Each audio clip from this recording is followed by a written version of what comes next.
Fiesta ST road test. The idea of packing a very powerful engine into a very small car, especially a car originally designed with frugality in mind, isn't by any means a new formula.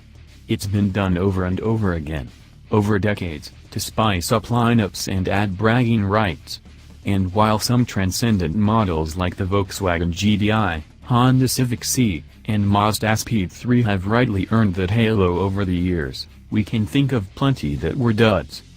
The Ford Focus ST has fast joined the ranks of those halo models, well conceived in every way, and truly better than the sum of its parts. But now just below, or beside, the Focus ST slots a 2014 Ford Fiesta ST that somehow sets our hot hatch heartbeat to flutter. Maybe more so than the Focus Street. That's right. The Fiesta ST has neither such a boast-worthy power-to-weight ratio nor quite as many engineering tricks up its sleeve, but it ends up offering more seat-of-the-pants, go-fast thrills, enough to pull people away from the likes of the Fiat 500 Abarth, Mini Cooper S, and Hyundai Veloster Turbo. And possibly even the larger Focus Street. And here we were in mountainous southern France, fittingly, tackling some of the same serious driving roads, like part of the Route Napoleon, that we did with the Focus ST nearly a year ago. As with the Focus Street, we were only there to get an advanced drive, a taste, of this European-engineered little wonder, which is coming to the US in just a few months.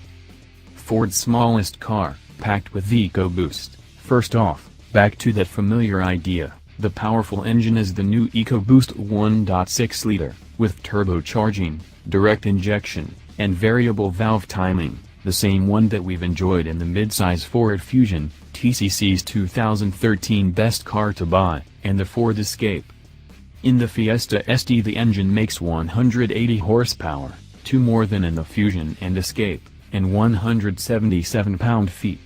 Yet it makes a peak 197 horsepower, and 214 pounds-to-foot, in 20-second bursts, thanks to a special overboost mode, making peak boost more than 21 pounds per square inch, versus 20.3 otherwise.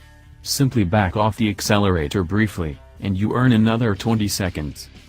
The engine grumbles a bit below 1,300 revolutions per minute, but then just past 1,600 revolutions per minute hits its stride, churning out the torque all the way up to nearly 6,000, when the torque plateau thins out.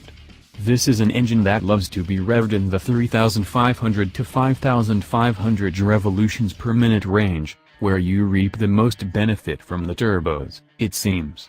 Official acceleration times run 6.9 seconds to 62 miles per hour, and a top speed of 137 miles per hour. What makes that engine so effective in those larger vehicles is its accessible torque.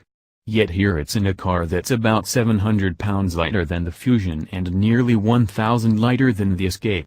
So to help deliver that through the wheels in a controlled fashion, especially out of low-speed corners or on rough surfaces, the Fiesta ST gets a NETV, torque vectoring, system that helps reduce understeer and hold traction by braking the inside front wheel.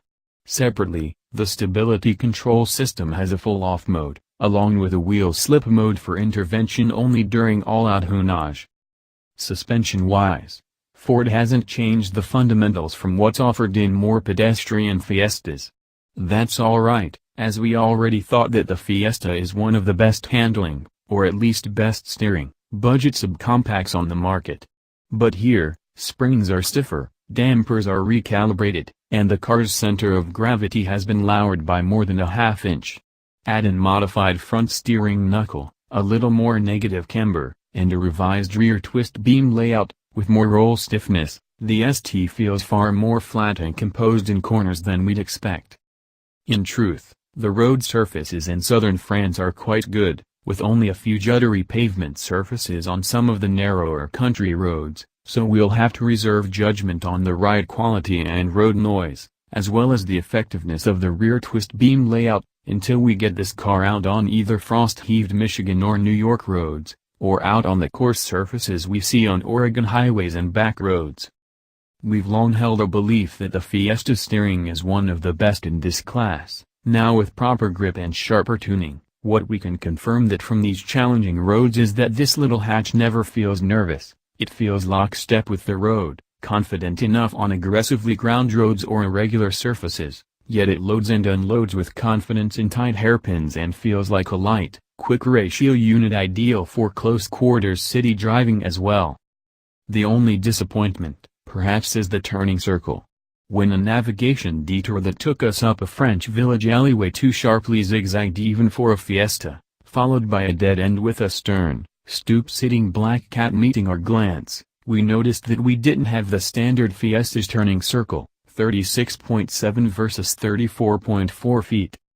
With the Bridgestone Summer Performance tires, it's also, from what we could tell, surprisingly neutral on smooth-surfaced, tight corners, and its somewhat quicker ratio steering rack feels sharper and about as communicative as you can expect from today's electric boost units.